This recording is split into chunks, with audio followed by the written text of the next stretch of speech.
Hi friends, welcome back to comic pins. അങ്ങനെ one piece chapter 1165 ബ്രീസ് police എത്തിയിട്ടുണ്ട്. So എന്തൊക്കെയാണ് ഇനി ഗോഡ് വാലിയിൽ സംഭവിക്കാൻ പോകുന്നത് നമുക്ക് നോക്കാം. ചാപ്റ്ററിന്റെ പേര് വന്നിട്ട് റിവർ ബറേഷൻ എന്നാണ്. കവർ പേജിൽ ലോയും ബെപ്പോയും സിയൂസിനെ ഒരു പില്ലായിട്ട് യൂസ് ചെയ്ത് ഉറങ്ങുന്നതാണ് കാണിക്കുന്നത്.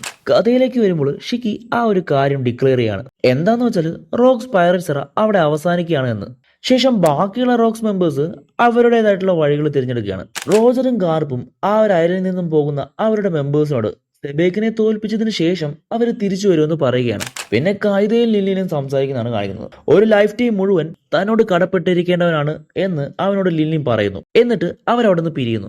ശേഷം വൈറ്റ് ബിയർഡ് പോളോഗ്രാം എന്ന ഒരാളെ കണ്ടുമുട്ടുന്നു. അദ്ദേഹം മാർക്കയുടെ ഫാദർ ആവാൻ സാധ്യതയുണ്ട്. വൈറ്റ് ബിയർഡിന്റെ ഒരു വലിയ ആരാധകനാണ് പോളോഗ്രാം. അതുകൊണ്ട് തന്നെ വൈറ്റ് ബിയർഡിന്റെ കൂടെ ഒരു മെമ്പറായിട്ട് താൻ ജോയിൻ ചെയ്തോട്ട് എന്ന് അദ്ദേഹം ചോദിക്കുന്നു. അങ്ങനെ ഈമു ആ ഒരു ഓർഡർ കൊടുക്കുകയാണ്.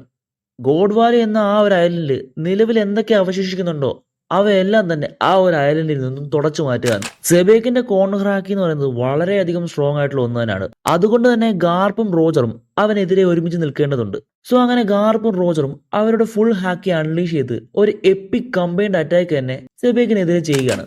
ഗാർപ്പിന്റെ മൂവ് ലൂഫിയുടെ എലിഫന്റ് ഗാറ്റ്ലിംഗ് പോലെയും റോജറിനേത് തന്റെ ഹാക്കി സോഡ്സിന് നൽകിക്കൊണ്ടുമാണ്. ഈ ഒരു ചാപ്റ്ററിന്റെ അവസാനം തന്നെ റോജറിന്റെയും ഗാർപ്പിന്റെയും സെബേക്കിനെതിരെയുള്ള പവർഫുൾ അറ്റാക്ക് കാണിച്ചുകൊണ്ട് തന്നെയാണ്. സെബേക്കിന്റെ ഉള്ളിലുള്ള ആ ഒരു ഡാർക്കും ഈവിളും കറപ്റ്റഡ് ആയിട്ടുള്ള ആ ഒരു എനർജി അവന്റെ ബോഡിയിൽ നിന്നും പുറത്തേക്ക് വരുമ്പോഴേക്കും സെബേക്കിനെ അവർ തോൽപ്പിക്കുകയാണ്. സോ അങ്ങനെ ആ ഒരു ചാപ്റ്റർ അവിടെ അവസാനിക്കുകയാണ്. സോ ഈ ഒരു ചാപ്റ്ററിലൂടെ ഒരു ഗംഭീര ഫൈറ്റ് തന്നെ നമുക്ക് കാണാൻ സാധിക്കും. സോ ഇതൊക്കെ വെറും സ്പോയിലേഴ്സ് ആയതുകൊണ്ട് തന്നെ ചാപ്റ്റർ വരുന്നിടം വരെ നമുക്കിതൊന്നും കൺഫേം ചെയ്യാൻ പറ്റില്ല. സോ എന്നെ പോലെ നിങ്ങളും ചാപ്റ്ററിന് വേണ്ടി വെയിറ്റ് ചെയ്തിരിക്കുകയാണെങ്കിൽ let me know in comments. Sayonara.